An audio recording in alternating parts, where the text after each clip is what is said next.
Welcome back, everyone. We're diving back into the ancient world again today, but with a bit of a twist. Oh, Yeah, we've spent some time exploring the Sumerian civilization and, all the amazing innovations they had. right, right. There's cities and the writing system. Exactly. But today we're going to flip the script a bit. Okay. We're going to be looking at the fall of Sumer. Interesting. Yeah. And trying to understand, how a civilization that was so powerful and influential could eventually fade away. It's a great question, and I think one that can teach us a lot about the nature of civilizations in general. I Mm. mean, they don't tend to last forever, do they? Not really. Not Yeah. really, no. So for those of you who like to connect the dots like I do, understanding what brought Sumer down can really help us see their impact in a whole new light. Absolutely. It's like we're trying to solve a historical mystery. Hmm.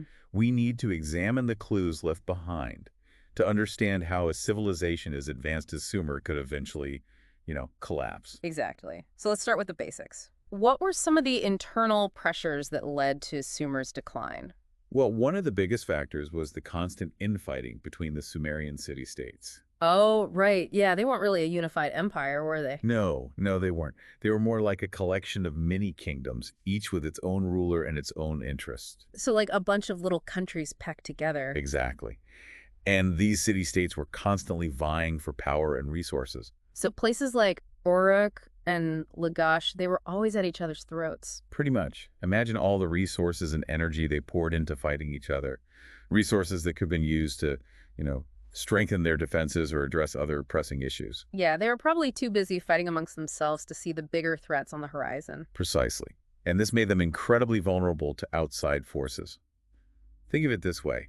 A house divided against itself can't stand. Right. Yeah, it's much easier to conquer a group that's already fractured. Exactly.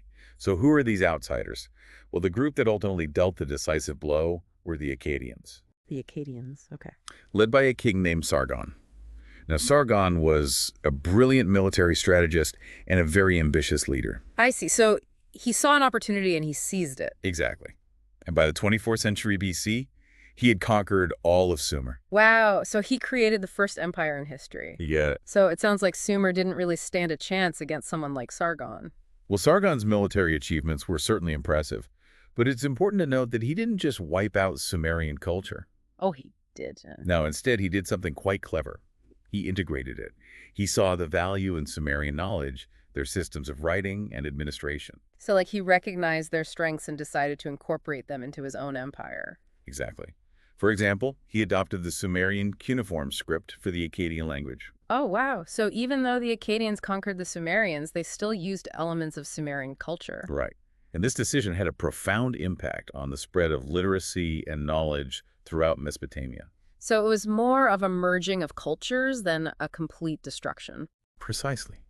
And this cultural blending is crucial to understanding Sumer's legacy, because even though their political power had diminished their ideas, their inventions and their way of life continued to echo through the Akkadian Empire And beyond. and beyond. Yeah. It's amazing how even though Sumer was gone, their culture continued to influence the Akkadians. Yeah, it really speaks to the power of ideas. So how did that Sumerian influence actually play out? Like, what are some concrete examples of their impact? Well, let's start with the law. Okay. The Sumerians developed one of the earliest known law codes. Really? Yeah, the Code of Urnamu, and it covered everything from inheritance to assault even. Wow. So they had a pretty sophisticated legal system for their time. Absolutely. And what's really fascinating is that this code, it wasn't just about punishment, it was about establishing standards of justice and fairness. Oh, so they weren't just trying to, be harsh and vengeful. They're actually trying to create a fair society. Exactly. For instance, the code often prescribed fines instead of like physical punishment, which was pretty progressive for the time. Yeah, that's pretty surprising actually for a civilization that far back. So this Code of Urnamu, was it a big influence on later law codes? Oh, absolutely. Yeah. Later law codes, like the famous Code of Hammurabi, they actually built upon these Sumerian foundations. Ah, so Wow. even though Hammurabi's code is the one everyone knows today, it was really the Sumerians who kind of got the ball rolling. Exactly. They laid the groundwork for this whole idea of having a written legal system, a system of rules that applied to everyone. Wow, and that's something that's so fundamental to our world today. It's hard to imagine life without it. Right. I mean, think about it. The concept of having laws and consequences. Yeah. That's something that every society has to grapple with. Okay, so we can definitely see Sumer's influence in the legal realm. But what about other areas? Like you mentioned the writing system earlier, Oh right? yeah, cuneiform. Right, cuneiform. That was a major contribution that had a lasting impact. As we talked about, the Akkadians adopted cuneiform, and it became the standard way of writing in Mesopotamia for centuries. Wow, so even though their language eventually died out, their way of writing lived on. Exactly, and because of that, Sumerian knowledge and literature didn't just disappear. It was preserved and studied by later generations. It's like having a window into their world. We can read their stories and learn about their beliefs and values. Exactly. And cuneiform wasn't just used for administrative records and legal documents. It was used to write down myths, epics, hymns, a whole range of literary works. So it wasn't just about practicality, it was about art and culture too. Exactly. It gives us such a rich picture of their worldview. And it shows us that they were more than just, a bunch of bureaucrats. They were creative and imaginative people. So we've got law writing. What else? What other areas did they impact? Well, they were also pioneers in mathematics and astronomy. Oh, wow. Okay, tell me about that. So, for example, they developed the base 60 system, Yeah. 60 seconds in a minute, 60 minutes in an hour. Oh, yeah. That came from the Sumerians. Seriously? Yeah. And this system was incredibly useful for astronomical calculations, which they're very into.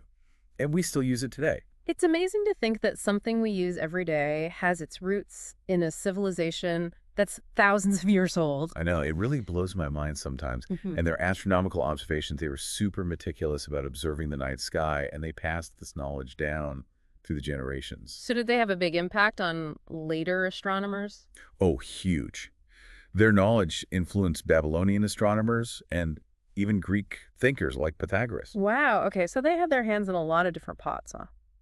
Law writing, math, astronomy. What about their religious beliefs? Did those have a lasting impact too? Absolutely. Their pantheon of gods, their myths and stories, they were absorbed and adapted by the Akkadians and later by the Babylonians and Assyrians. Oh, wow. So their religious ideas spread even further than their empire did? Exactly. For instance, the goddess Ishtar, who was one of the most prominent and widely worshipped goddesses in Mesopotamia, she was originally a Sumerian deity known as Inanna.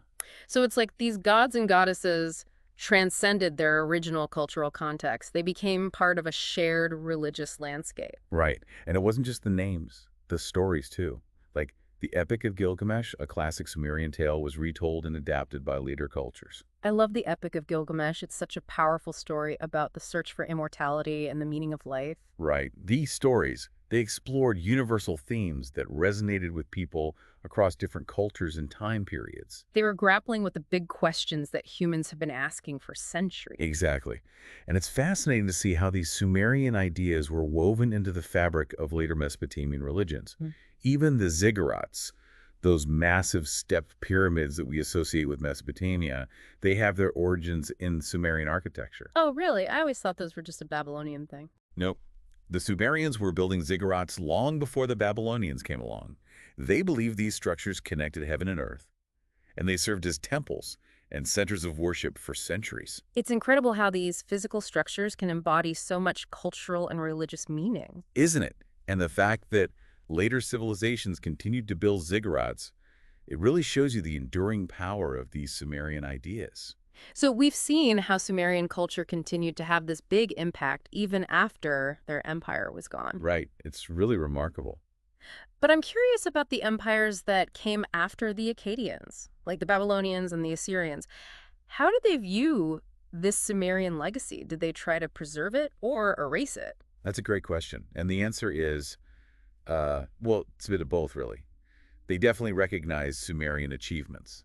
They saw them as a source of inspiration. Right, they borrowed a lot of things from them. Exactly. The writing system, they even copied their architectural style sometimes. Mm. But at the same time, they also wanted to establish their own unique identity. So it was a balancing act then, honoring the past while also forging a new path. Exactly. And that's a tension that you see throughout history. I mean, every generation has to grapple with the legacy of those who came before them. Yeah, figuring out what to keep, what to change, and what to just toss out.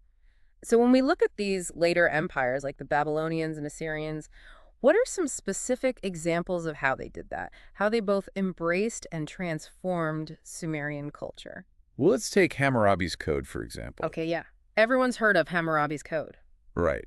And It clearly draws inspiration from the Sumerian code of Urnamo. Oh, so there's a direct connection there. Oh yeah, definitely.